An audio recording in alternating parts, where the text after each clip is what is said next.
You movie buffs probably remember the movie Fruitvale Station.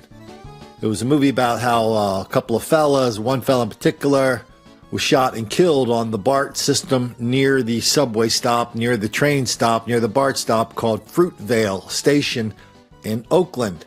It was generally acknowledged as a masterpiece for exposing this ridiculous level of white on black racism and how white cops are always picking on black people, killing black people for no reason whatsoever. Oh yeah, it was a thing. It was a big thing. The reality is, of course, that white people at the Fruitvale Station are targets of black violence in the station, outside of the station, just like this dude. This dude is I think he's kind of a stringer for the CBS affiliate in the Bay Area. So he was getting off the train in Fruitvale, walking to his home in Oakland at night, thinking, wow, I'm just tiptoeing through the tulips here. This is a very safe community. I know that because all my friends tell me that there is no difference between white crime and black crime, and anybody who notices, well, they've got a big problem. Yeah, that's the kind of stuff that's on his Facebook page and Twitter feed after telling people that he was the victim of a robbery that turned out to be a huge kind of robbery spree. But I mean, these stories have so many layers. This story has two layers. One, we have the story of the reporter/producer who was caught up in a black robbery spree, and he just acts like, well, I don't see any pattern here, Colin. Why do you think there's a pattern? But then at the end, let's check out what he says at the end about how to put a little bow on all this stuff. It was January 2nd when San Leandro officers investigated a robbery at gunpoint at an ATM, and then another and another, not just in San Leandro, but all over the East Bay, Oakland, Hayward, even Pleasanton. By the end of the month, we had 19 robberies of similar nature. And then by the first week of February, we were up to 22. This is a still photo from one of the ATM cameras. You can see a man with a gun in his hand. On the left side of the image, another man goes in to steal the still running car of the eventual victim. Every case, the suspects were masked and had hoodies on. So their identities were unknown. As the ATM robberies kept ticking up, San Leandro detectives found a slip of paper leading them to a car and put together an operation Wednesday night. But their suspects, 4 in total, weren't long-time sophisticated criminal masterminds, but teenagers, 16 and 17.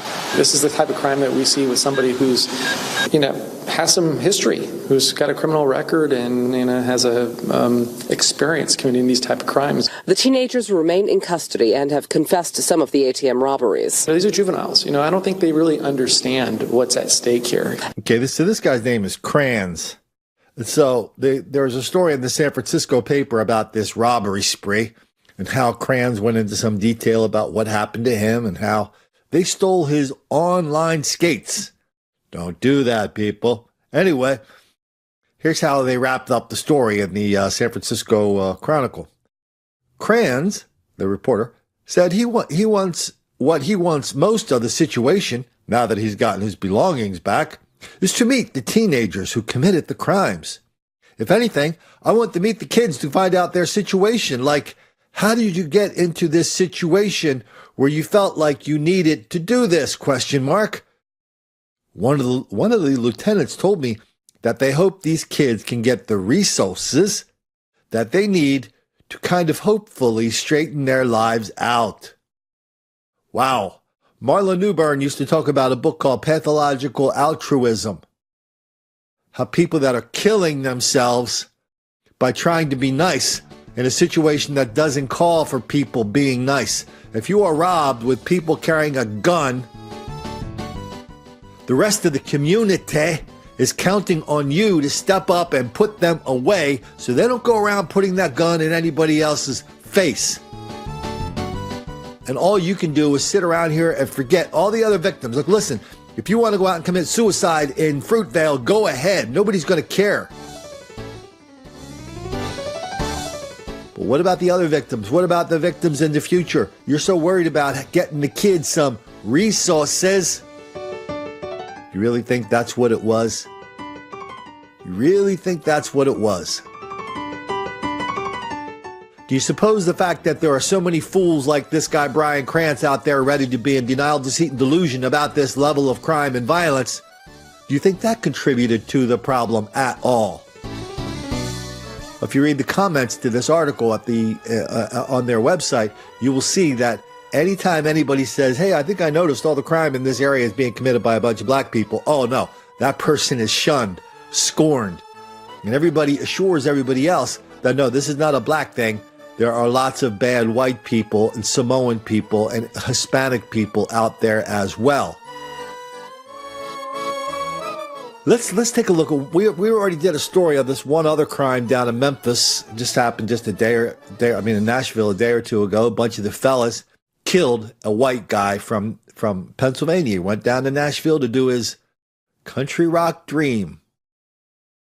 But I want you to see the same kind of thing playing out this is the second day story. The second day story answering the question of, wow, we've got 4 or 5 black people going around killing people in Nashville.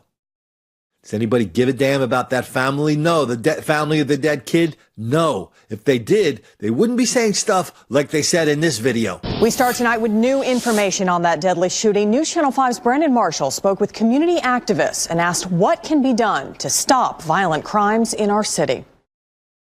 5 juveniles charged with murder of an innocent man. The families on both sides of this deadly shooting all emotional. And no one in our community seems to have the best answer on how to help our city's youth.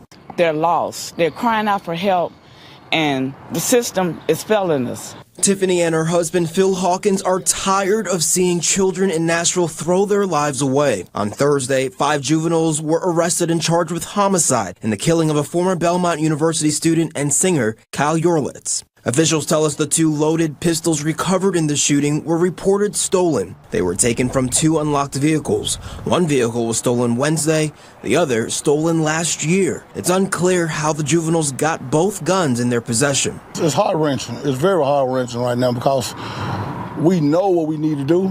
It's not being done. Unless it comes to your house, you're not being involved. Hawkins says kids need more love and more restorative justice resources to help them. These kids go to juvenile overnight, 24 hours. It's not enough. It's not enough. They repeat offenders. We need to do something about that. You got to make tougher laws. It's just what it is. The mother of 16-year-old Aquarius Wright told News Channel 5 her son was at the Juvenile Justice Center Wednesday night before the shooting for running away. She was asked to pick him up or she would be charged with child neglect. Like the mother said, she reached out. They sent him home, but yet still he go commit this crime and they still blame her. You know, there's only so much we can do. Send out prayer and condolence to the families, both families, because it's a bad situation. So now it's all about the kids. Did you notice the moral equivalence between the kids, the victims, and the perp? Oh, I feel sorry for both families. Come on, man. You are making the kids equal to the perp. The kids are victims. What are they victims of? Well, they're victims of some kind of white society that didn't give them the resources. Please, sir, I want some more. And so they had to go out and grab a gun and go out and kill white kids. Wow, that makes the kids, the people who killed the white kid, that makes them the victims. And since the victim is white, that makes him the perpetrator because he somehow is part of a system that has been depriving these kids of the resources to get what they want. So they won't go around killing people. And the fellows will tell you that, oh yeah, well, he might not have directly believed in that system, who knows, but he benefited from it, so it doesn't really make any difference. He is to blame. If you benefit from a system of white racism that's 4 million, billion, trillion years old, you're part of that system and you are responsible for that system. Yeah, that's how this crazy thinking goes. That's how this crazy convoluted thinking goes. That's how people are winding up dead in Nashville, guns stuck in their face in the streets of San Francisco, and everybody just looks at each other like, wow, we've got to get those kids some more midnight basketball, or else those black kids are going to get very angry.